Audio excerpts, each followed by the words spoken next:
minutes, it's done. Go back to your seats, please. Will you be so kind?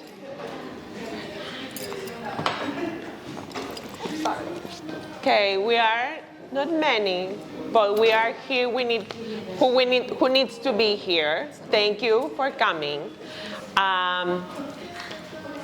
This is so special. This is very special. I don't know how familiar you are. I see new faces. I see people that has following us for the past 5 years.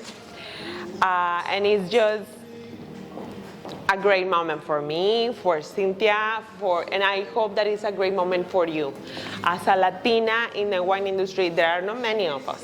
You see her around, there's not many of us. Yesterday, we were at a wine tasting, and it was a room full of men, and we were like, okay, I'm glad I brought my Latinas, because it's difficult to navigate. And even in the industry, we have here experts that I'm so glad that they are here and can share and inspire their story. But let me tell you a little bit more about when we started. Latinas Wine Club, 5 years ago during COVID times. It was daunting. Oh, let me lower down the music. Yeah, let me lower down the music, yes. Okay, so 5 years ago during COVID time, Black Lives Matter, I had been running Wine Diva for 3 years.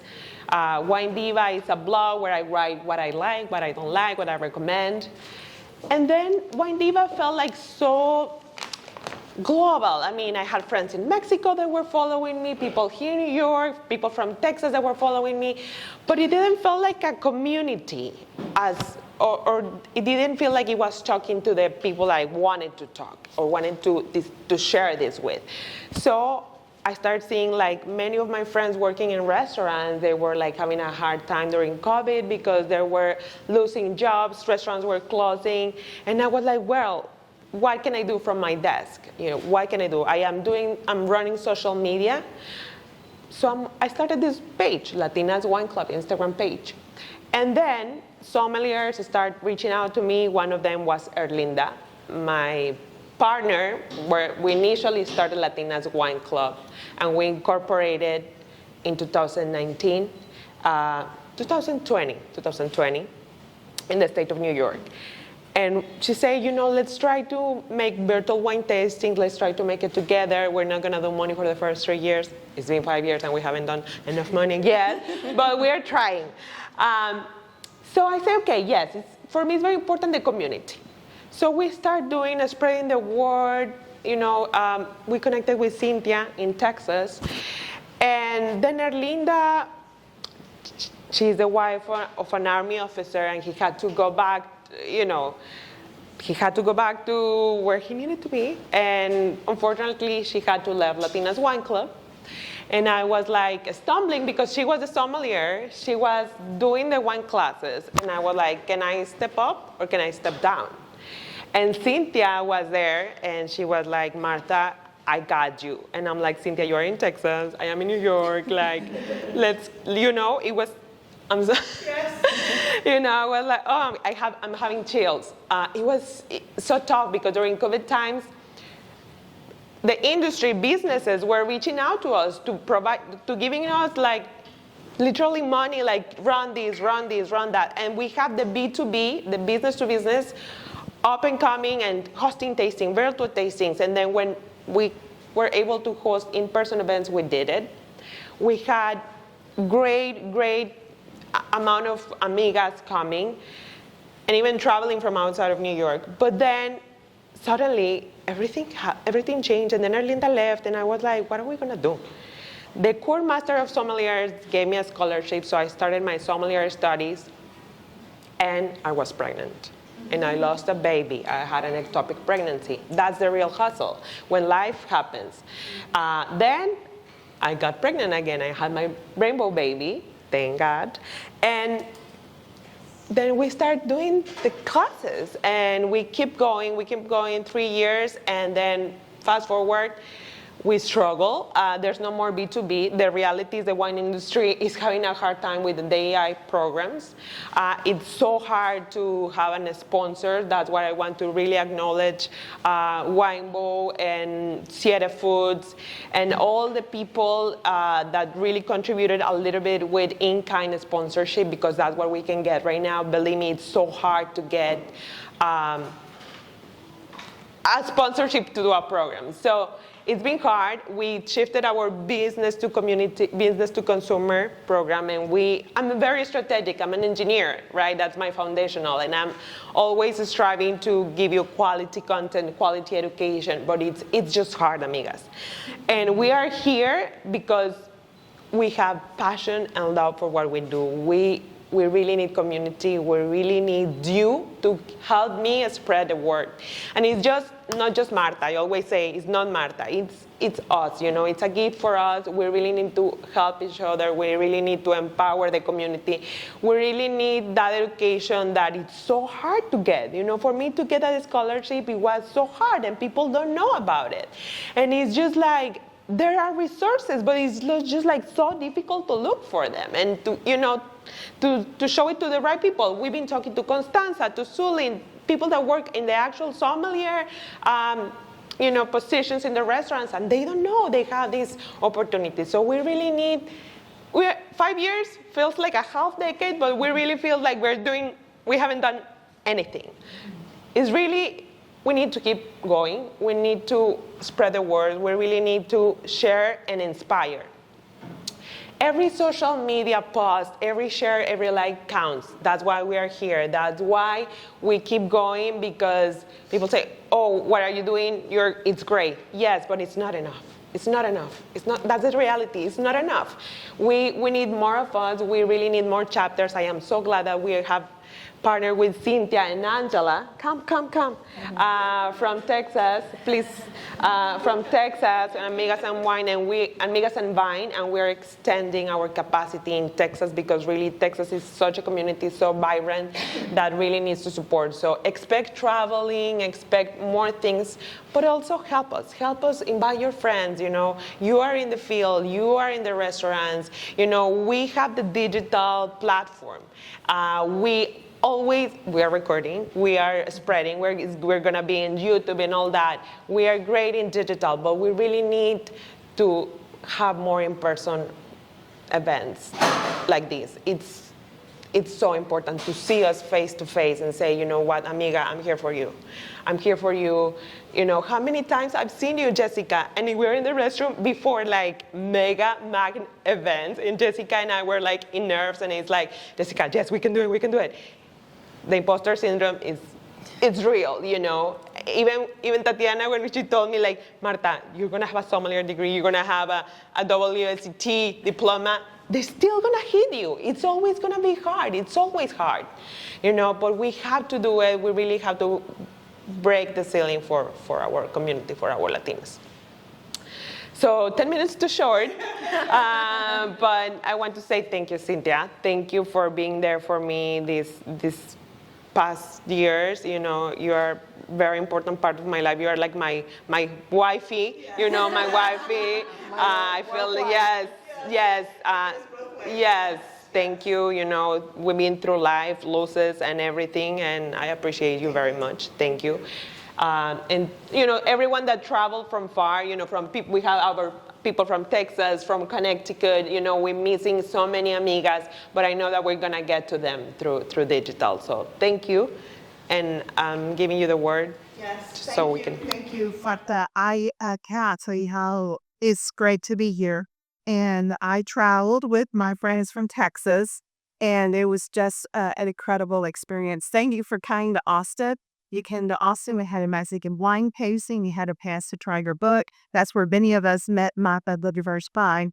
And I was just so glad because Angela's here, so is Lisa, Layla, and then Sarah's going to join us. And we all first met you there in person. They're like, oh, yeah, Marta, when did you see her last? I said, this is first month. So we're welcome. I mean, it's such a community. We kept together. I just cannot say thank you enough for having passion, for driving me Latinas wines, but it takes a lot, and it does take a community, and I cannot say thank you enough for giving us the opportunity. In Texas, we are very proud, and I was so thankful for Angela, for Lisa and Layla for coming today, and for the support that we get. We Latinas Wine Club. We were at the airport, and Lisa said, "Oh, let's do a tasting with this wine, and let's pair a local food. They're trying to keep things local in our community, and that's how do you build community." I said, "Absolutely." So we're going to do it, and so we're making plans. We definitely want to grow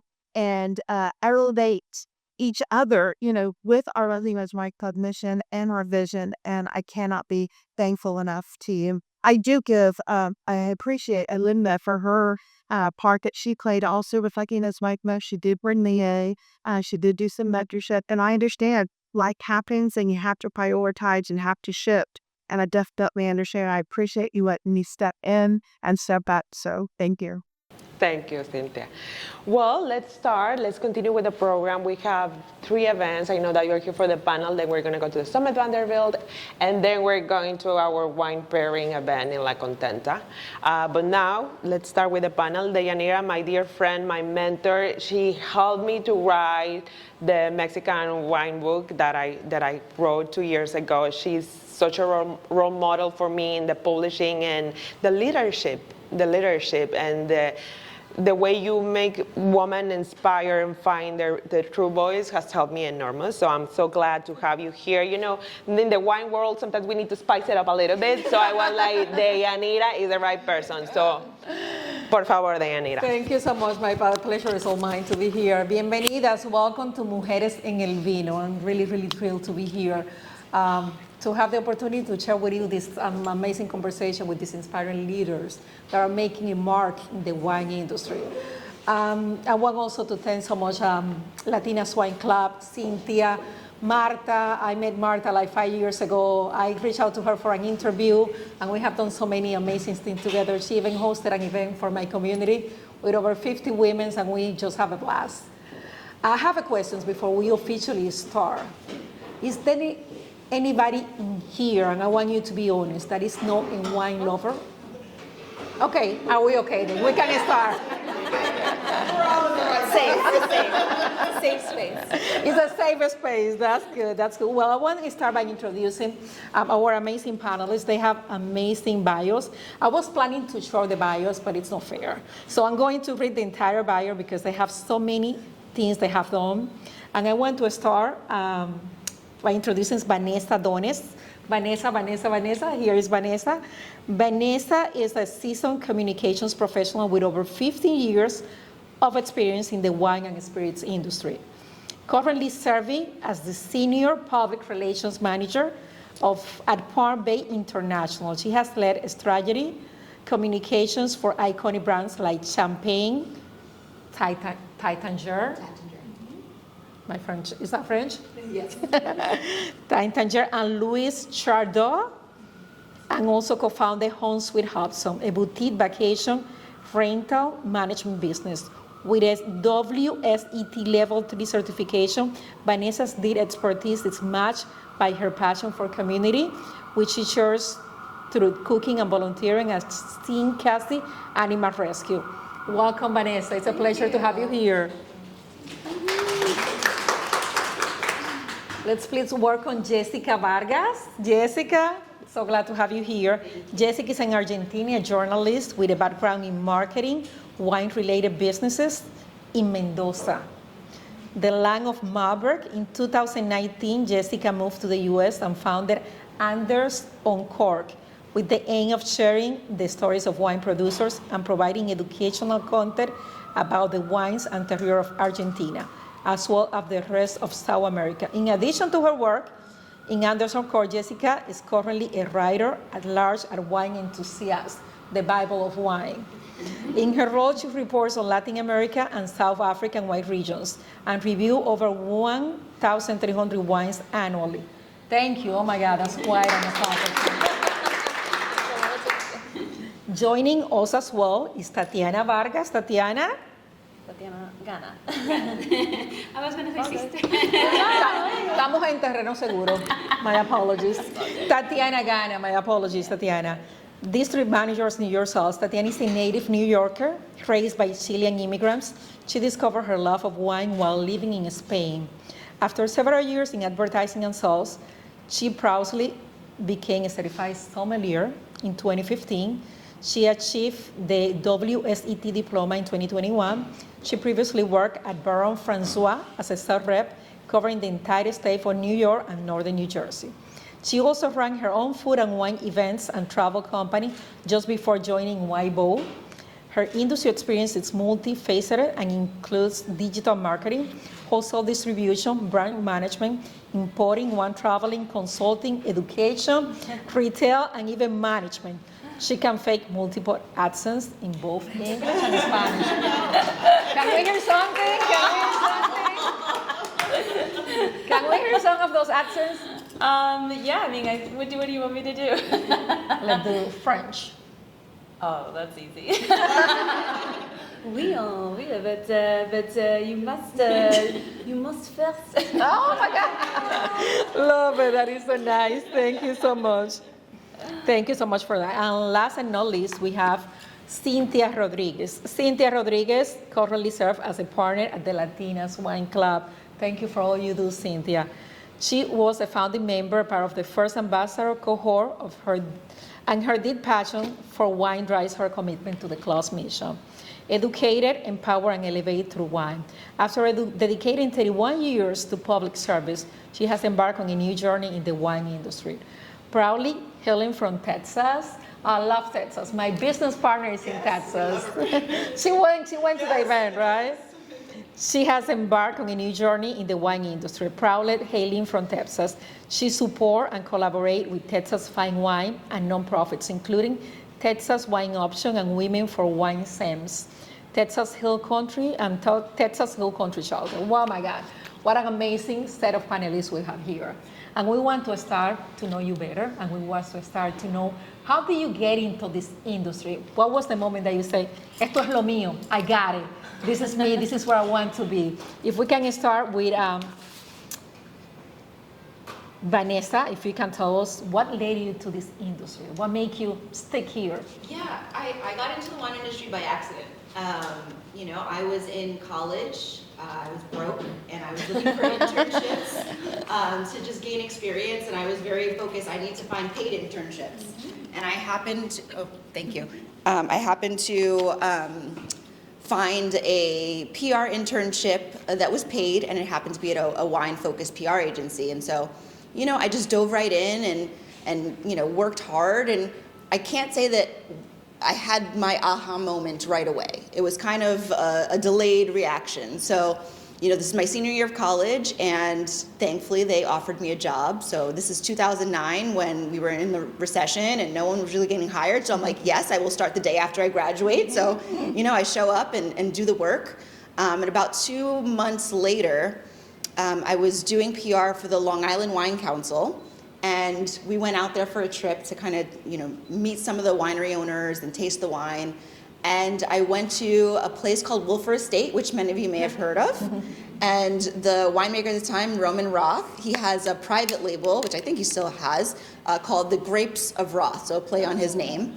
And it was this beautiful Merlot, and it was my aha moment. And it was, I'll never forget it. And all of a sudden, everything made sense, and I said, this is where I want to be. And, I think that will just stay in my heart and my head forever. And so, I've been in the wine industry ever since. So, you never know what path will bring you to the industry, but I'm really grateful because a lot of people, go most of their career without ever really finding what they're passionate about. And so I feel very grateful that, my first job out of college, I found that. And so, I'm happy to be here.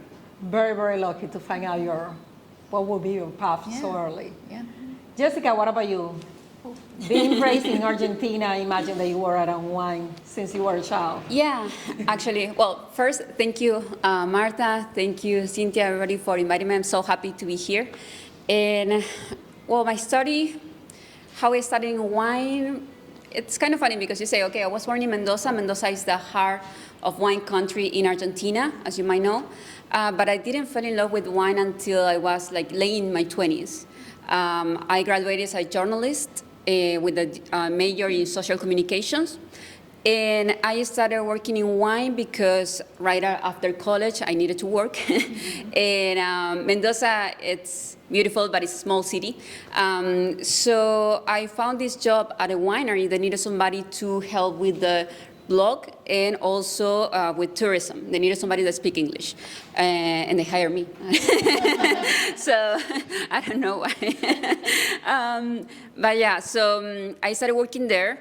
Since I was the only person that can barely speak English at the time in the winery, it was the summer. I spent my whole summer just working, doing tasting and guiding tours. So I didn't fall in love with wine right away. But then, because I wanted to pursue my dream of being a journalist, I quit that job and went to work at a newspaper. That was farther away from Mendoza City. It was still Mendoza, but farther from the city.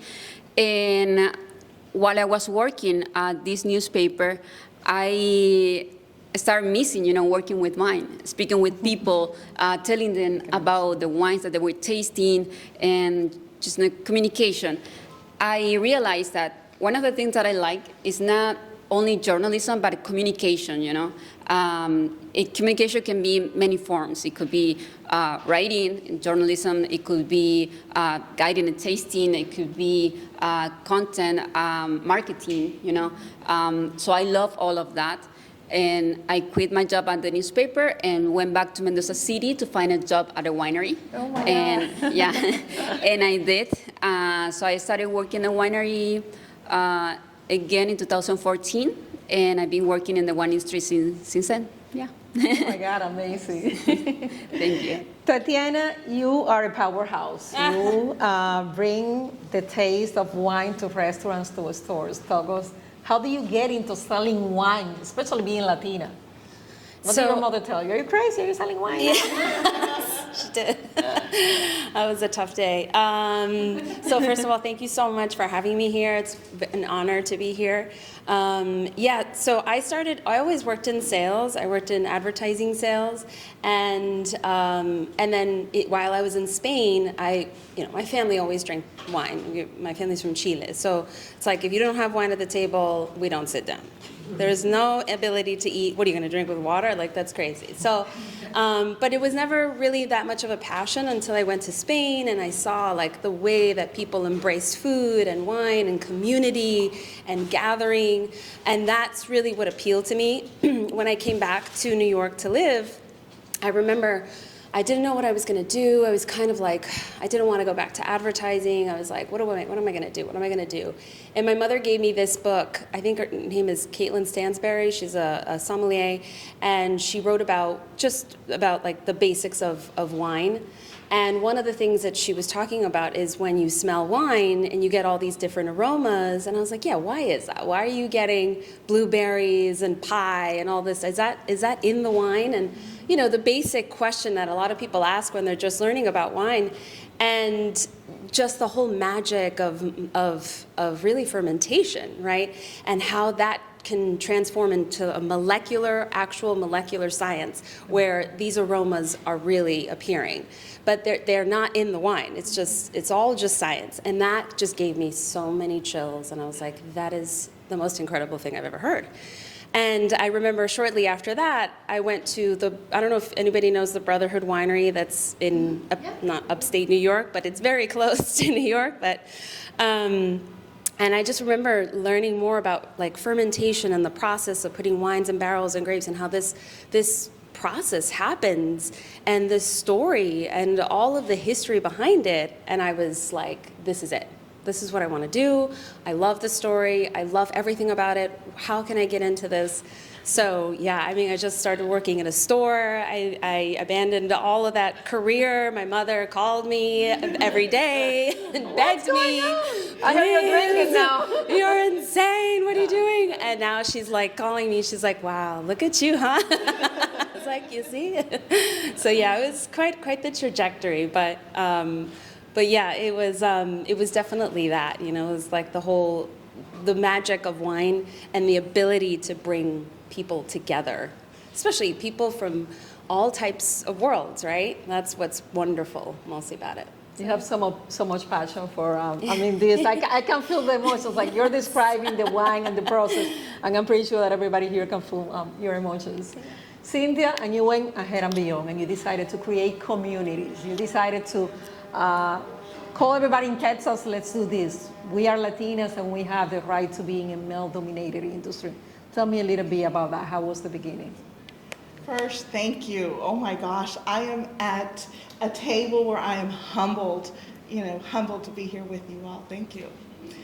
So Texas, I did come from a criminal justice background. I did work for the county, and we were very strict, and it was my career. I did it for 31 and a half years with pleasure. I would not change a single thing.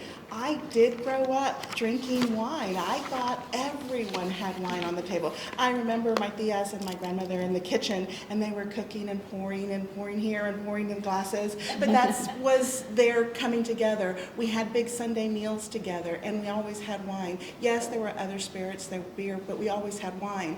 And it wasn't until I got older and I started dating, not all families get together on like what Sunday. What do you mean Sunday? We're going to my parents' house. We're having, the dinner, the comida, we're coming together. And so it wasn't until I got older where I realized not all families, not all people came together around the table.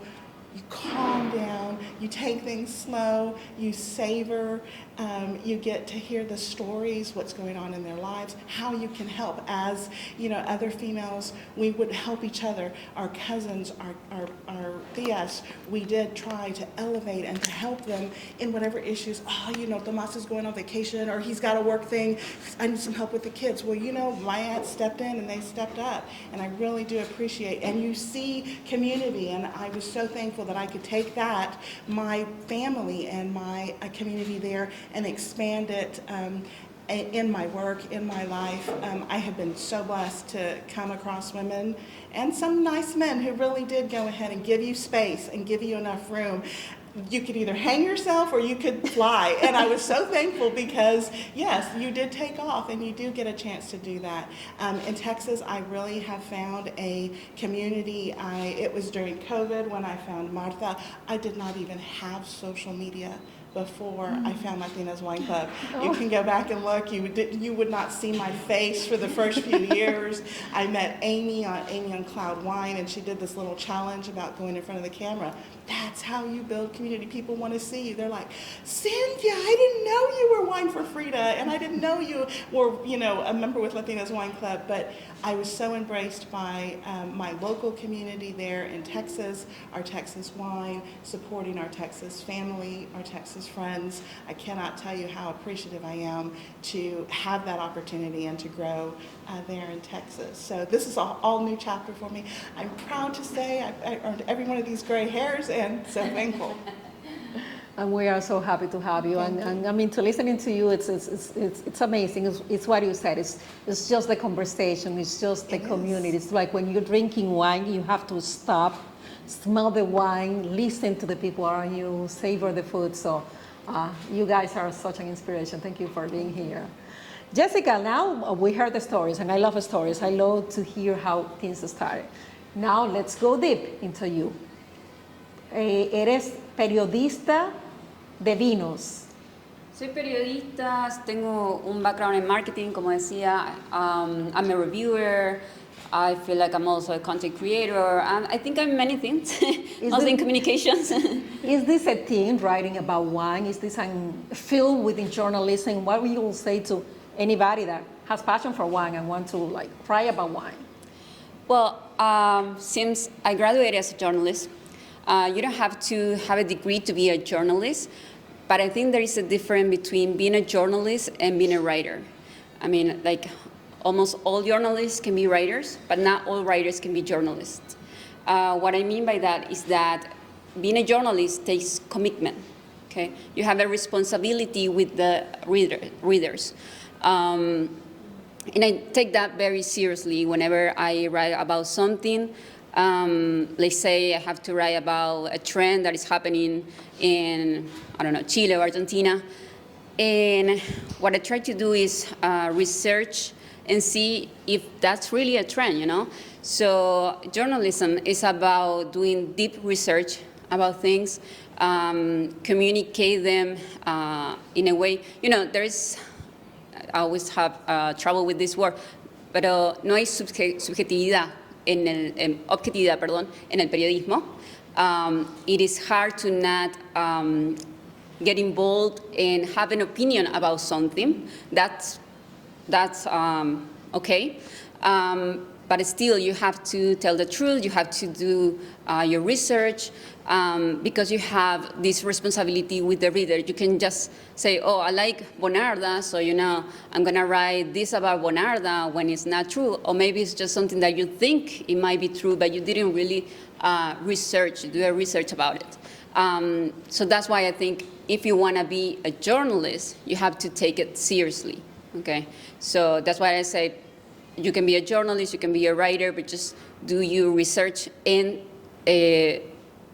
have that commitment with your reader. You have a responsibility with them, you have a responsibility with the industry. So I think that would be the first tip. Nobody could get into this just because they like to drink wine and have fun. They have to know, to have the knowledge. Exactly. But it's not only the knowledge, because you can get the knowledge, you know, you study and you taste wine. I'm not going to say it's easy. You also have to have a palate, you know. But you can get that. The thing is, you have to be committed to telling the truth, and also, like I said, doing like a deep research, you know, and ask as many sources as you can, just to verify that what you're saying or what you think is true, it is really true, you know, and not just say, oh, like I said, you know, Bonarda or any other grape is now very popular in, let's say, Argentina, and it's not. It's maybe because you got 2 bottles of that wine and you think it's popular over there. It's not, you know.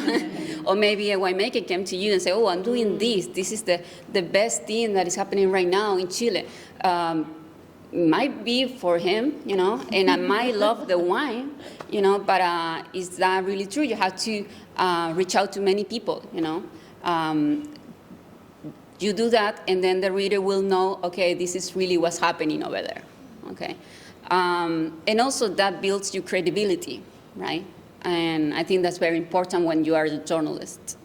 Also when you are a reviewer, in that case. And then I also wrote a few other tips. Let me get to that. Yeah, so journalism. Oh, and another thing about being a journalist, if you want to be a journalist as Latinas, you have to be true, not only with your reader, but also with yourself. What I mean by that is that if, you know, somebody say, okay, write this thing about Latinos or about, I don't know, Mexicans, and you're not Mexican, so you really need to either tell your editor, you know, this is what I'm going to do because I'm not Mexican, so I'm going to ask somebody who's Mexican and tell you about this issue, or, you know, Puerto Rican or whatever that is. So be true to yourself and to your community, you know. And then also, if you're going to be a journalist and succeed, also niche down. You know, you have to pick a topic, something that you want to talk about, something that you're passionate about. I think that would be a good place to start. Let's say you want to write about French wines because you love French wines, or you want to write about sustainability in the wine business. You can do that too, or I don't know, wine destinations. You know, if you focus. Wine destinations. If you know, just write about something that you like and you are very passionate about, even if you never read about that. Maybe you think it's a boring topic. Maybe you are the first one to make that very interesting, you know, so more people can learn about it. So, yeah, that was one of the tips, niche down, and then skills. And this is true not only to be a journalist, but if you want to work in PR, in marketing, or whatever you want to work, I think everybody has a set of skills. And I always say, just lean into your skill, learn which one is your skill. Everyone at least has one, you know, Focus, learn about that, improve it, and just work on that until you get it, you become better at that thing, you make it more perfect. And one of the skills that will serve you when you will try to be a journalist will be being a good listener, being an observer. What else? Also being good with people. For example, many of us might think that's not a skill to be a journalist, but it's actually very important to make the other person feel comfortable. When you are, for example, with producers, if you don't make them feel comfortable, you won't get to whatever it is that they're not saying. Okay, if you're not making them feel comfortable, they will just say only what the marketing team wrote for them. So, and that's why it's very important to go and visit them at either whatever is you're covering, Bordeaux or whatever, you have to go there because that's where they live, that's where they feel comfortable, and that's where you get more information too. And then what else? Lastly, I think it is believe in yourself. Yeah, that's an important one because you might not be the most knowledgeable person in the room. You might not be the master of wine, but there is a reason why you are there. You work hard to be there, to be that journalist, to be able to travel with other journalists, around the world, to visit certain regions. So there's a reason why you are there, and you're working hard to be there. You're still working, So I think believing in yourself is the most important thing. Like Martha said, imposter syndrome, it's real. It is real. And it is real also when you see people that doesn't look like you, And don't sound like you. It doesn't sound like you. And I think it's also, at the beginning, it might be a little bit uncomfortable for you, but also for the other, person, because they're not used to see somebody that look like you, They don't. People sometimes are not used to see, in my case, a wine critic that looks like me, or being a woman or Latina. So I think believing in yourself is very important. Thank you, Jessica. Thank you for sharing that. Real quick, just thank you for your integrity. As a journalist, thank you for, I follow your writing, I've seen it all, so no, you really spoke to it, so thank you for sharing how important integrity is, so thank you. Thank you for that. Thank you. And we are all very proud of you because I imagine it's not easy to get to land a job in wine enthusiast, especially coming from another country and being a woman and being a Latina. Yeah, but like I said, you have to believe in yourself. I think maybe because I'm Argentinian, I kind of have that high. That I know I'm good. Maybe that's part of the Argentinian in me. But it is really important, and it's something that you work on that. I work on that like every day, and I learn because sometimes people say, "Oh, you are lucky to be, in such places." I'm not lucky. Like I work hard to be there, and I'm still working hard because, right now I'm grateful that I'm working for this important magazine and all that. But that's not my end goal. I'm here to do more than even that, So yes, I might be a little bit lucky, but it's also I work hard to be there, If it wasn't because I started a blog, and put myself out there and make sure that my blog was written in a very journalistic style, It was not just me, I tested this and that's it. Mm-hmm. No, it was, I did research, I did interviews, for my blog, even when nobody was reading it, when, never made money of that. But I made sure that it was a professional blog, because I was a professional, I am a professional. So I think all that hard work took me to places that I'm right now, Thank you for that, Jessica. Now let's go to Vanessa now. Vanessa is a genius in marketing and PR. When I hear PR, I think of music, of Backbone, of like, she's a PR. Who are you working for? So I work for a wine importer, and my job is to talk to people like Jessica here and to talk to her about the wines. and I think that there's a lot of different ways into the industry, and I wrote down some tips and my perspective on what I think people can learn and understand about how to get into the communications. A job in this industry, how to be part of it. I think before anything, reading as much as you can about the industry. So reading what Jessica's writing, reading what Martha's writing. There's a lot of free, accessible resources out there to just educate yourself about the industry. I think that's very important. Networking, like at events like this. There's also Women of the Wine and Spirits is another great group that I highly recommend looking into. Finding mentors. I'm happy to talk to anybody all day, every day about wine, about being a Latina in wine, and help bring people up and into the industry. That's very important. But something that I spent a lot of time thinking about today is leveraging your perspective. The wine industry is dying to tap into the Hispanic market, and I think one of the biggest issues is inauthenticity. So I think sharing our perspective, what I experienced growing up, your stories about sitting around the table, and really understanding how we drink and how we share and how we tell stories, that's so important, and we don't have enough of that. So be loud about who you are and where you come from and what you bring to the table, because it's so important and so needed today. I think that 60 million of Latinos in the United States. Yeah. Their market. Our buying power is here, and you can't deny it. And people, they want to be able to talk to us. They don't know how. So, having that cultural background is super important and something that we should all be talking about. It should be very much highlighted on your resume. Positioning yourself as a bridge, understanding both mainstream culture but also the Latino community is just invaluable to brands, to companies in the wine industry. And so I think we have that built-in sort of a step ahead almost, in a way, if you really think about it. So I think that that's something that's really important.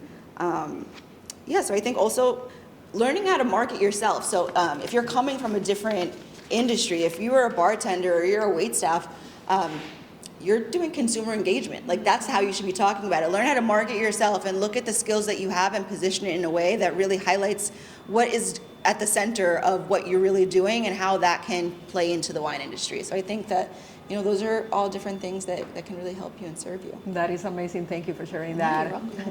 Tatiana, you're in sales. I have so much respect for people in sales because I think that's the hardest thing. It is.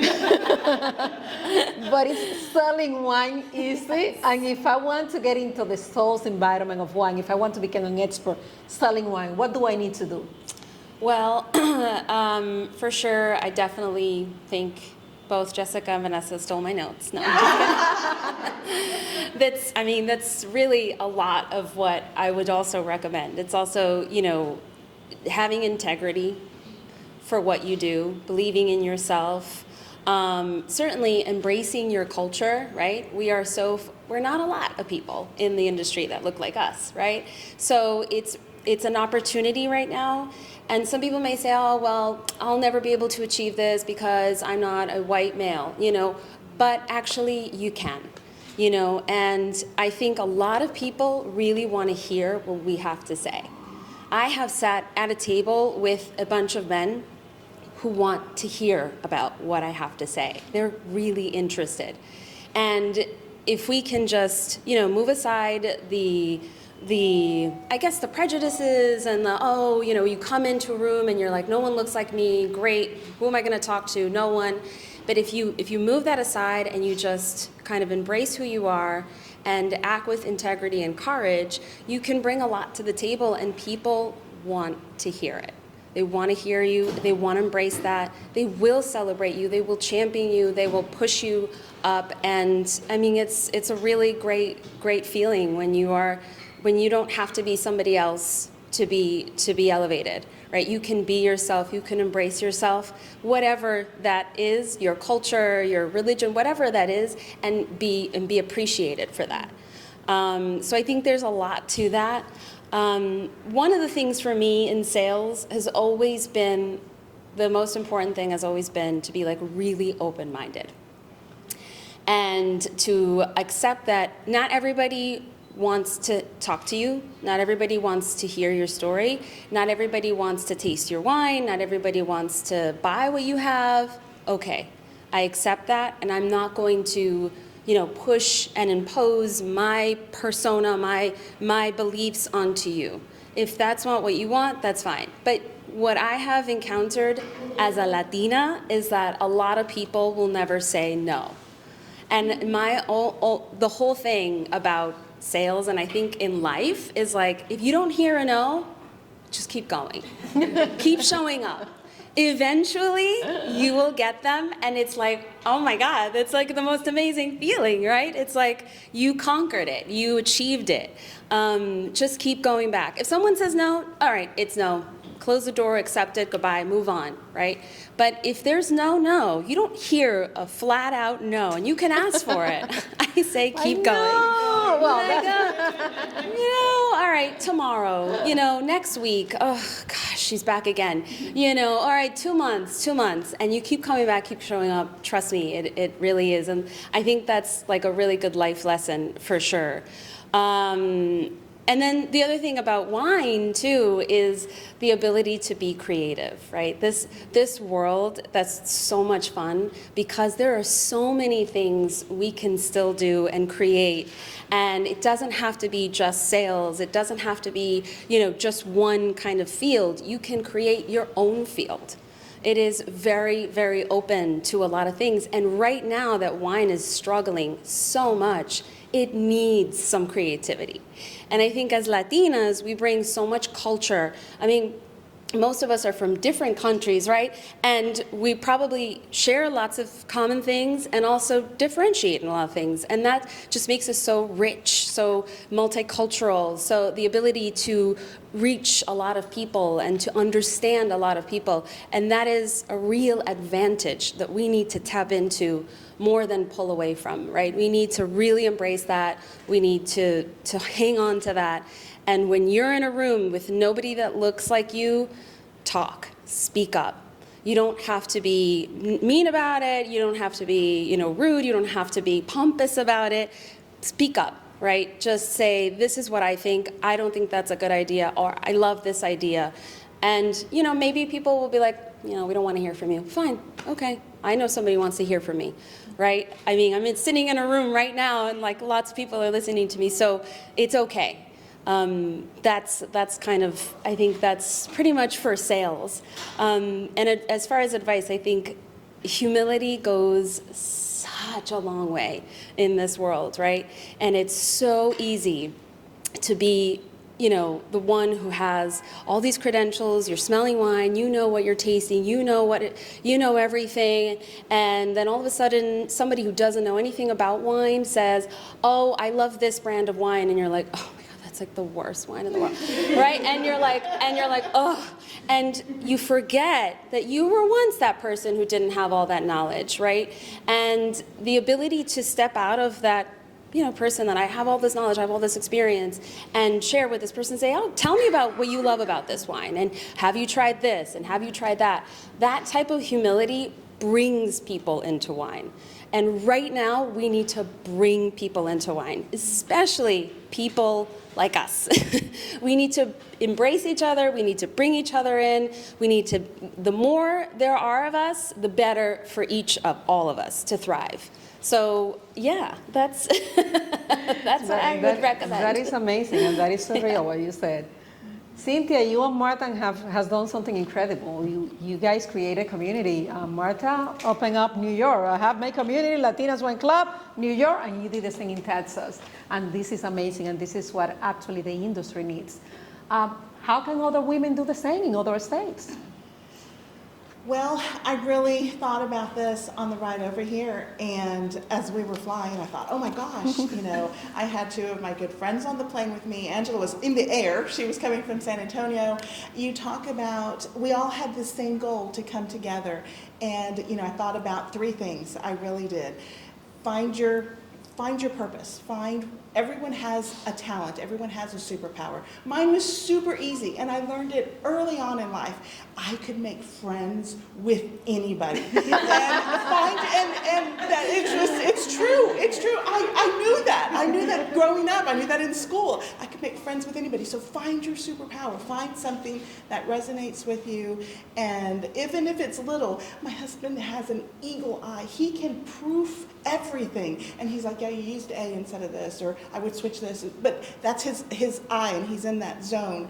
Find your superpower. Find what makes you click. Find something there that's in you. It's going to be natural. It might be small, like making friends, but do it. So that's really one of my biggest things that I say. We follow up with learning and growing. Find other women. Find other people in your community. There are so many other people who know so much more. They speak better. They write better. Surround yourself with those people. You talk about community resources. Go look for those pages that you like to follow. What inspires you there? Always keep learning. Always keep growing. Lisa makes a fabulous paella, and we had gone to an event. I was like, oh my gosh, I don't know if the event or maybe it was the wine, but the paella tasted extra good. She was like, I tweaked my recipe just a little bit. And so you're always learning and growing, finding those flavors, finding something that makes you better. And so those opportunities are there. Go find them. And last but not least, find your people. You really do, because they find you, they will seek you out. You're looking for them. We get to sit at a table together with people you just met. There's people, just right next to you. Find people who inspire you, encourage you, just keep going. So yeah, those are my 3 things. And we all said it today in some perspective, in one way or another. But yeah, those would be my 3 things. And I'm so proud to be able to do that in Texas and to come here and to share.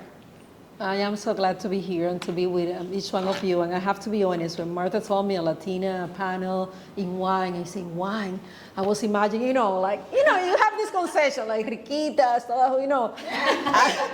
okay, but they think they know more because they know about wine and they're fancy and they're super educated. So it's intimidating for many people. Like you think of this Latina super highly educated and knows about wine. And you guys are such an amazing crowd, and I'm so proud to be part of this. Final piece of advice for everybody sitting here. Just jump, just do it. If you get inspired, you wake up, you have an idea, just jump. Mm-hmm. I don't think you need to wait for an invitation. I guess on a similar theme, hopefully there are people that will make space for you. I will always make space for other Latinas to come into the wine, but don't wait for the invitation. Make your own space. You are just as deserving of a space in this industry as anybody else, and sometimes you just have to, kick the door down. Even if you don't know anything about wine. Even if you don't know anything, why not? Everyone starts somewhere. Wine is subjective, and that's one of the things I love about it.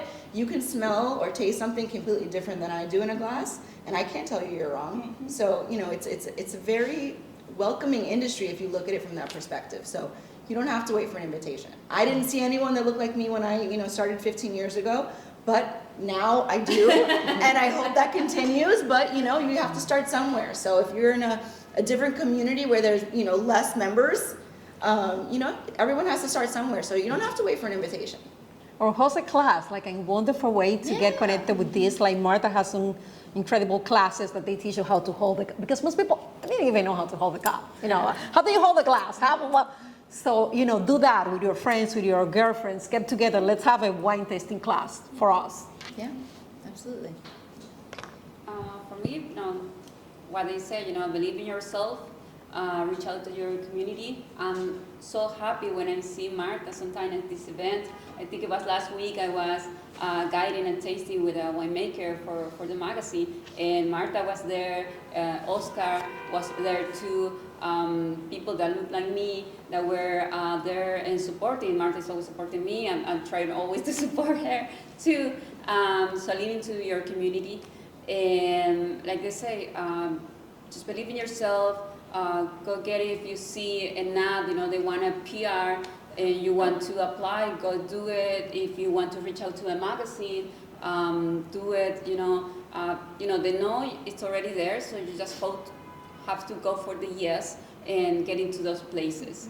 And yeah, I think that's the main thing. And like I said, and like Cynthia said, everybody has skills, so just lean into that. You know, and everything that took it, because except for a few people, I think most of us started somewhere else. Like most of us were, you know, waitress. They were journalists in my case, or I don't know, Drinker. everybody. We're still there. Lawyers, you know, anything.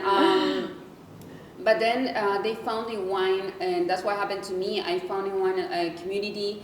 I felt at home, you know. Sorry, I've been doing this too long. But when I moved to Argentina when I was younger, and then to the States, and then I went back to Argentina.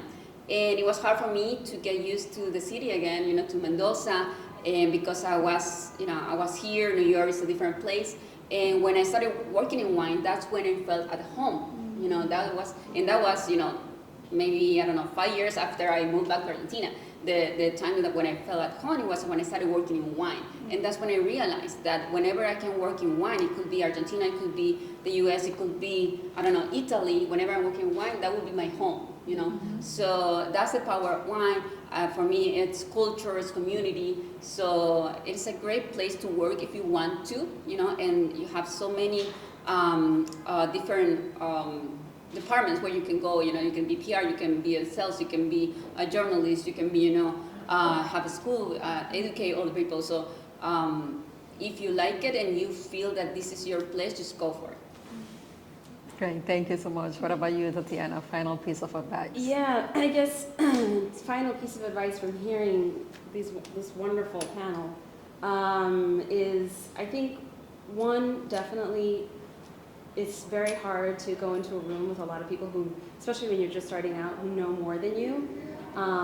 Never compare yourself to anybody, right? You're your own individual. If you start comparing yourself, oh, I don't taste as well as that, oh, I don't present that well, I don't speak that well, you're gonna get lost, right? It's gonna ruin you, and the whole point is to elevate you. So don't compare yourself to anybody else. If you find someone who knows more than you, reach out to them, ask them questions, right? Be curious, learn from them. There's a lot people can teach you with just asking a question, just knowing their experience, right?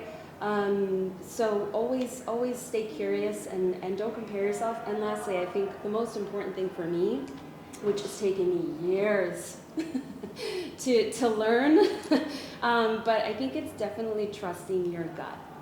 If something doesn't feel right, good, it doesn't feel like the move for you, it doesn't feel like, oh, I'm gonna try this, if it doesn't work, I'm gonna move out of that. You know what I mean? Just trust your gut. Your gut will point you in the direction you need to go to. You don't have to have a certain title, you don't have to have a certain, you know, degree or education.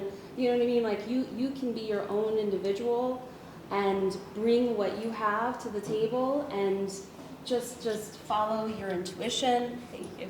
Follow your intuition, and your inner self, your authenticity will definitely drive you to the place that will make you the happiest. And that's all that I've got. Thank you so much, Tatiana. Thank you so much, Tatiana, Vanessa, Marta, Jessica, Cynthia. Thank you so much for this. You guys are amazing. You are breaking barriers. We are building bridges, connecting people, and having this amazing community here. Thank you so much. I want a round of applause for this wonderful lady. And now my job is over, and it's you. It's on you. Your questions. Open to questions for all of them. I have a question. You know, we several times in imposter syndrome was mentioned, which I've been recruiting in the business world, and I feel it quite a bit sometimes as a Latina leader as well in that sector. But I also think we have to think beyond imposter syndrome, because there are real obstacles that other people bring our way that we're feeling. So it's not just imposter syndrome. It's how do I get these men or the women to acknowledge what I bring to the table? Is there advice you have, where you've had to be the one really educating them and say, it's not just me having a change when I do it, but how do I educate the person across the table on letting me into this space or value in my opinion? That's like just the reverse of the imposter syndrome. I think, I was gonna say, I think like imposter syndrome is definitely this little inner critic that comes out and is like, you're not good enough, you don't belong here, all those things, right? And it comes from also being vulnerable, right? And I think if you tap into that vulnerability with humility and you approach somebody just saying, you know, in a kind way, like, I don't agree with this, or, you know, you just have a conversation, it's a great way for someone to see you as you and not as someone different from them, right? They're just seeing you and your opinion. They may not agree with it, and that is where the vulnerability comes in, right? Is approaching somebody with something that you think is the right thing, and then that person's like, yeah, that's not a good idea, for whatever reason, even their own biases or whatever, you know, their own prejudices, if you will. But I think when you can tap into that vulnerability, it's almost like amazing, because after you're done with like the position of going in and talking to somebody and trying to teach them, it's not that you know more than them, it's just you have a different perspective, right? And if you can embrace that and come to someone and just talk to them about what you see and how you feel, you know, and how you think things should be, then that person can come to you with what they feel and how they perceive things, you know. And I think that's easier than just to try to like come to them and be like, you have to see things my way, because they're not, you know, at the end of the day. So it's being vulnerable and knowing that, okay, it's gonna be hard. It's not gonna be easy, but it's so rewarding, right? After time that you achieve things, you realize, wow, that was really hard, and I did it. So I think that hopefully that answers your question. That's great. Yes. One statement and then a question. We need the T-shirts, well-behaved women rarely make history.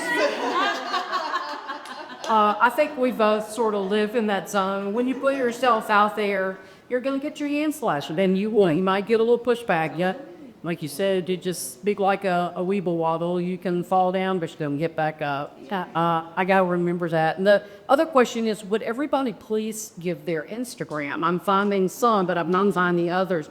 And I would love to follow you and continue to be in touch. Or how we support, etc. Lisa, thank you. So however y'all could do it now or at the end of the session, listen, okay, thank you.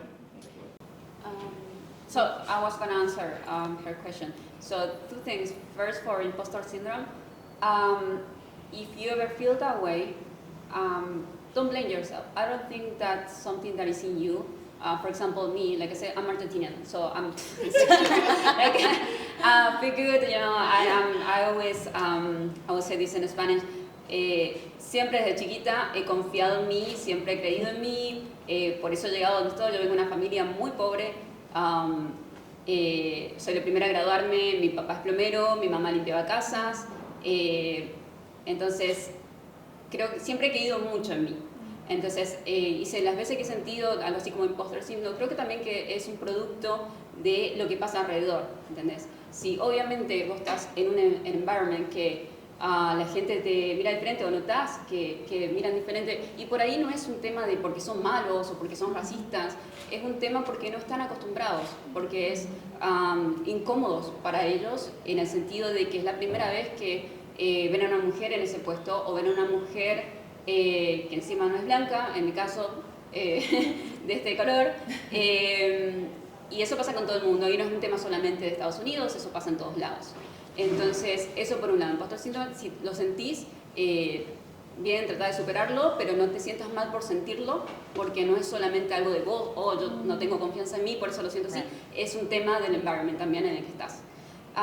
Y después lo otro es también, que es algo que dijo ella, liderar con, si vas a corregir a alguien o si ves que alguien dijo algo que tal vez no está bueno, siempre hacerlo desde el lado del amor y siempre tratando de, tal vez ellos lo están haciendo por ignorantes, en el buen sentido, digamos, pero no porque sea malo, porque quieran ser racistas o lo que sea en el caso de nosotros que somos latinas. Entonces, siempre que yo me he encontrado con algo de eso, trato de educarlos, mira, esto no es así. No sé, una vez alguien me dijo, oh, no, pero vos no comes todo picante. No, yo soy de Argentina, yo no como picante. Respect.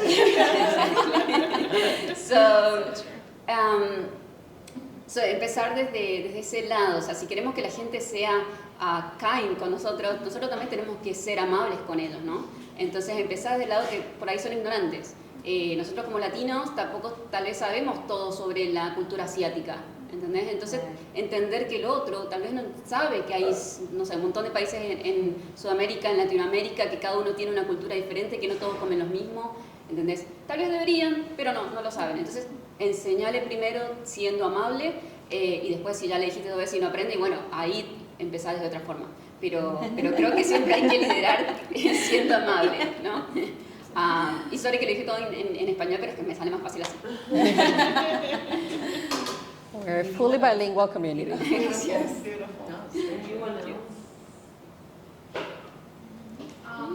Just curious to know for each one of you, like, what are your favorite perks of working in your section of wine? Like, what is the thing that, like, you're like, oh, this is why I do it. You know, it reminds you when you sometimes get frustrated. Well, I'll say perks. I mean, I've gotten to travel to some of the most beautiful places and see things, and I always try to have a moment of gratitude and say, like, I'm really just so blessed to be able to be here and, you know, travel the world and obviously taste delicious wines and, you know, things like that. But I think that the coolest thing or the thing that makes me the most proud is when people like Jessica write about the brands that I represent. I get to I open a magazine and that never gets old. My mom still will put articles on her refrigerator. Truly, she will cut them out and put them on the refrigerator. So like, it's very cool to see the work that you do behind the scenes. You know, the end result, and people get to read about the brands and hear those stories. It's really cool and humbling. And you know, I represent farmers at the end of the day. I represent people that are out in the vineyard. So to be able to share their stories with the world is really, really cool. So yeah, that's my favorite thing.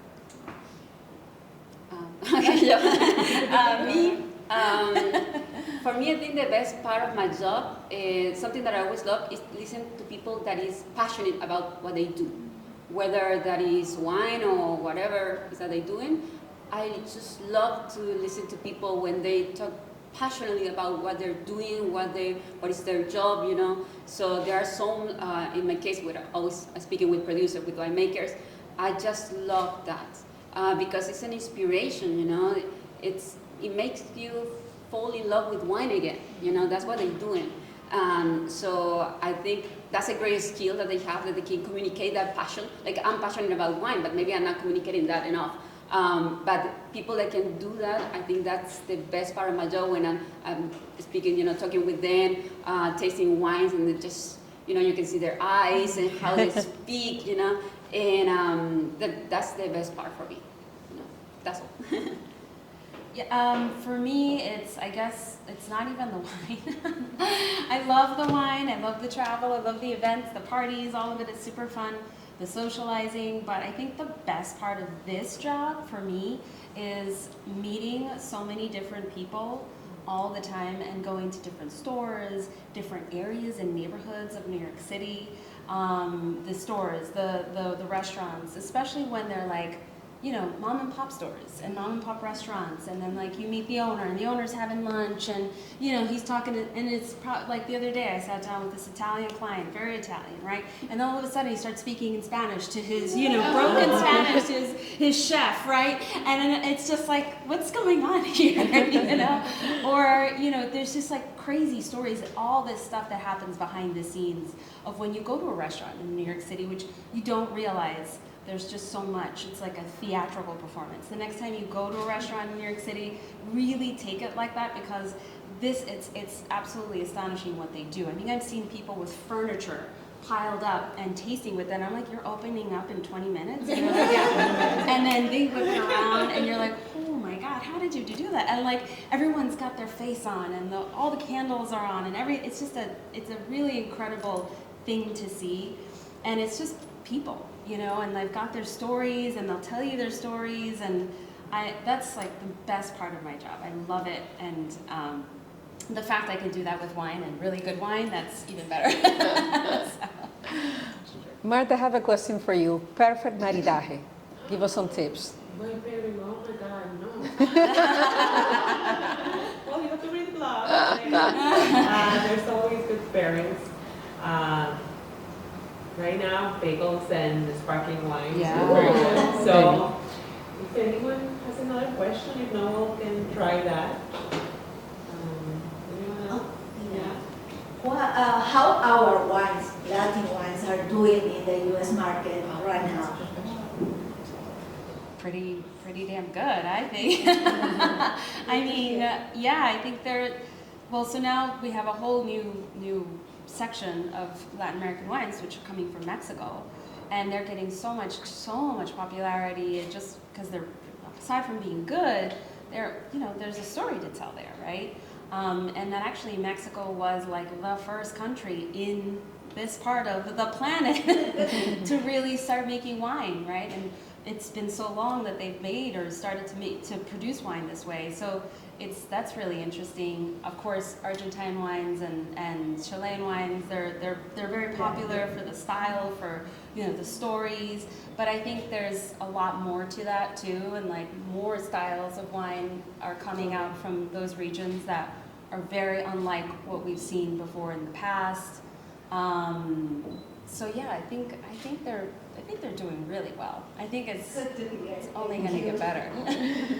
Thank you so much, everybody. I'm going to have my glass of wine. I'm so sorry. Network, meet each other, follow each other in social media, and this is just the beginning. Let's keep this going. Thank you. So please feel free to grab a glass of wine. We had an amazing sparkling wine from wine. There's and grab a bagel. And network, connect with each other, please.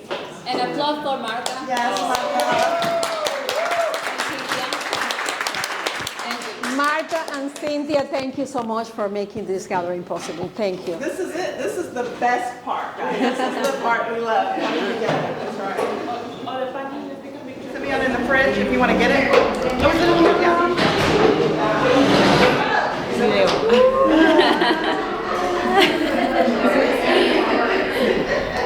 Muy bien. Go crazy now. Now, everyone, let's take a picture. Let's take a picture. We're all together. 5. 1, 2, 3, 4, 5. Anyone want a glass? Yeah, I learned a lot in Yes. We can do it. We can do it. We need that, It's important. to keep going. I discovered a new recipe. Todo lo que es Latinoamérica y It's amazing. Muchísimas gracias. Thank you so much. You are such a blessing. Oh my God, this is amazing. Every industry, she's the best moderator and la mejor panelista. Dios mío. Thank you very much.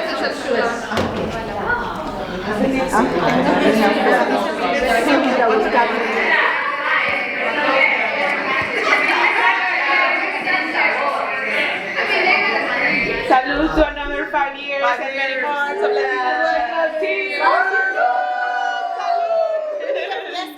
Fiesta. Cheers. Let me. Cheers. Okay. Y'all lift up. Cheer. I'm gonna get up. Okay. Well, somebody say it. we don't allow empty glasses. Think of I have a bunch of food left. Oh, it's a semillon. It's a tiny bit. You want to try it? It's a semillon from It's good. Texas. Yes, Cynthia, please tell.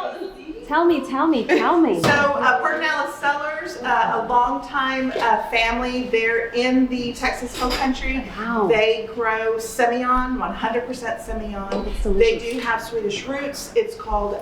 It looks like a different name, but it's pronounced Shula for their Swedish heritage.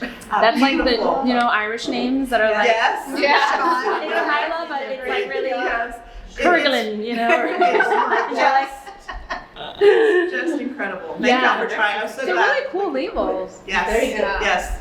So where are they growing? Where are they? High Plains? Yes. So like Lubbock area. Next anniversary, 6th-year anniversary. We're prepping from now. We're going to Texas, country. Yes. Cita, you forgot to mention you're in the board of Texas Fine Wine. I do help, yes, Texas Fine Wine. Pedernales Cellars is part of the membership there for Texas Fine Wine. It's Bending Branch Winery, Dukeman Family Winery, Pedernales Cellars, and Spicewood Vineyards. They all have the spaces there in the Texas Hill Country. It truly is. They are rooted in Texas. Their family, their histories are there, and they are really doing a lot there for Texas wines. And I'm so thankful to be there with them. I help with their social media. We host groups. Yeah, they are really proving. We did a library tasting just last week. We had wines that, from 2012 and 2014, Texas grapes, that had been laid down. These bottles had been taken care of. It was just an incredible experience. There is really something special there in Texas, and I'd love for you all to come. If you ever find your way in our area, Austin, San Antonio, please let us know. Please. We're going. So this is Austin? It's in between Austin and San Antonio. That they wine country. They call it Texas Hill Country. Yes. Austin is such a beautiful community. People in Austin are like, I go every year. Yeah, she's been there. Yeah. Amazing.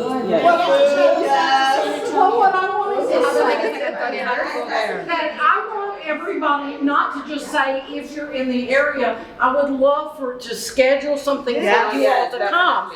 Cynthia and I are both Texas wine specialists. I'm a paella chef. I would love to be able to share. It's a Texas, everything Texas.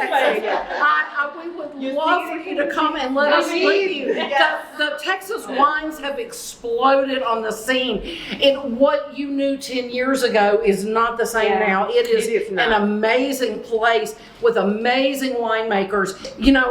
The Texas Hill Country, the High Plains grow some of the most, I think they're magical grapes. But the other thing too is you only got 50%. You've got to have a great winemaker, and we have some great winemakers there. We would love to introduce you to the best of the best. Come, we'll show you Texas hospitality, and it's big.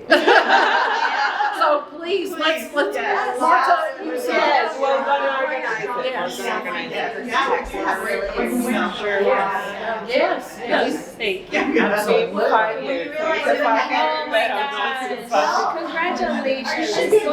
Thank you. I want you to be proud of yourself. Oh, we will. Just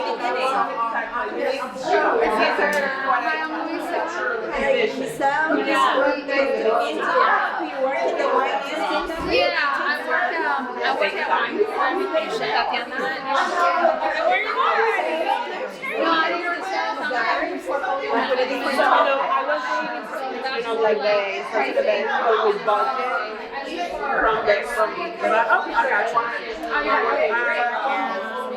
I was looking at everybody.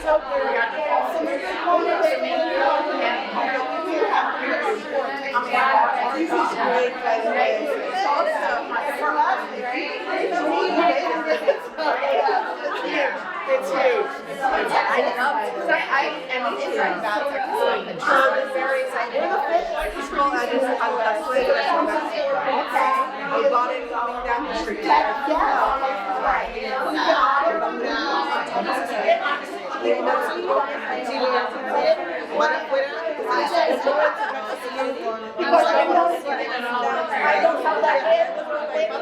But I love it.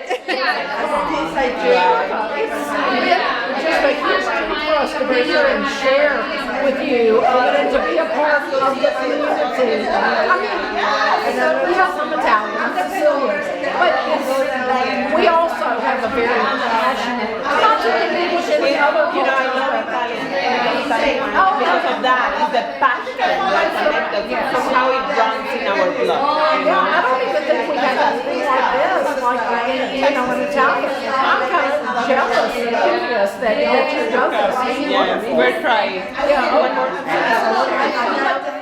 Hello everyone, my name is Deyanira Martinez and I ask you to follow our page, Latinas Wine Club or latinaswineclub.com. See you there.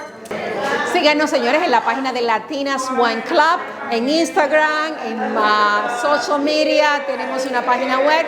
Sigan para que vean todo lo que hace esta maravillosa comunidad liderada por Marta Cisneros y Cintia Rodríguez. Hi everyone, it's been great to spend time with everyone today with the Latinas Wine Club, and I hope you will follow me on Instagram so we can share more information about wines and community. My Instagram is Girl Plus Glass, and you can also follow Latinas Wine Club on Instagram, and we look forward to seeing you there. Cheers. We are so thankful to Garzón and Winebow for bringing us this amazing sparkling wine to Latinas Wine Club 5th anniversary Fiesta.